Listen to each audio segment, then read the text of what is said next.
Hey everyone, this is Ryan from GritCause. So what we're going to be covering today is a storm that occurred in the Philippines. So we're just going to open this library for the Philippines Typhoon. What you'll notice once I open the timeline viewer is that we've mapped out how the storm has developed throughout the days. First thing we want to look at is how the storm looked aerially using an intensity distribution map. You can see here that the blue obviously indicates areas of quieter intensity, but over here it's more active. And now one of the most striking features of this super typhoon is the fact that there's not only one area of impact. This magenta indicates the highest intensity, but that's also located in two other regions. In fact, 3, 4, 5 other regions in this map. If we explode this image, you can actually see it more clearly. Now notice something here. The darker the image becomes, the more intense the storm is. And even here in the periphery, we have two what they call mesovortices in the periphery of the storm. Now I'm assuming they're mesovortices primarily because they coincide with these areas. Now this image I got from Discover magazine, and it indicated that these areas highlighted in the yellow boxes are mesovortices, or almost miniature cyclones you can think of on the periphery of the main eye of the storm. And it seems to coincide with this image over here. Now the reason I'm bringing this up is because you have to remember that a super typhoon contains a lot of energy within it, but it seems here that this energy is also distributed out at the edges, so not even the outlying islands are safe from this kind of storm. Moving over, we have an image from NOAA.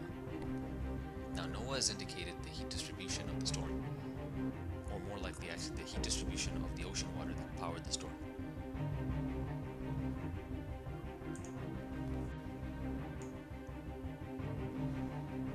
So all these images were taken on an article in November 7th, but looking at November 8th, the next day, this is what the storm looked like when it actually hit the islands in the Philippines.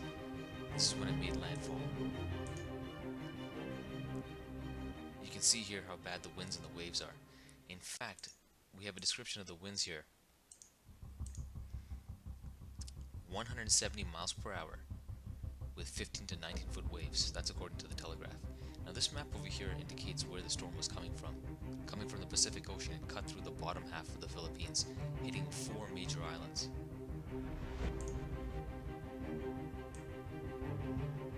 Moving over several days later, we have the aftermath of the storm on November 10th. It's displayed a lot of equipment, a lot of material, a lot of broken houses, even a ship.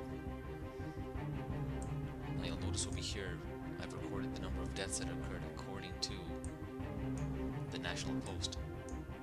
10,000 potentially dead, 400 in one island, 135 in another, but it seems that this count accumulates day after day. This striking image over here shows you a father holding up his son with several dead bodies lying on the side of the road. This image also comes from the National Post. Look for an article on November 10th. We're heading over now to November 11th. The storm actually passed the Philippines, or is about to, and is aiming straight for the Vietnamese-Chinese border. This island over here, which belongs to a Chinese territory, has actually been issued a warning, but I believe the storm around here has died down in intensity and is about 98 miles per hour once it gets here. Here's another image of the path of the storm, coming from BBC Asia.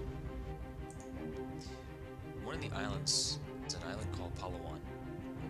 Over here. Now it makes sense that the storm would have hit Palawan on its exit out of the Philippines towards the Vietnamese-Chinese border. And this is one of the images of Palawan after its strike, according to Rappler. So that's all November 11th. Heading over to November 13th, this is the aftermath of the storm. Post-storm, there's actually several dead bodies. The damage is incredible. The official death toll is at 2,200. Now one of the biggest issues is that emergency aid is being severely hampered by the logistics of this entire issue. Imagine trying to save 11 million people on several islands with a storm so big that it's displaced almost all resources. Here's the last image of the storm that was acquired on November 13th from BBC as it's exiting the Philippines.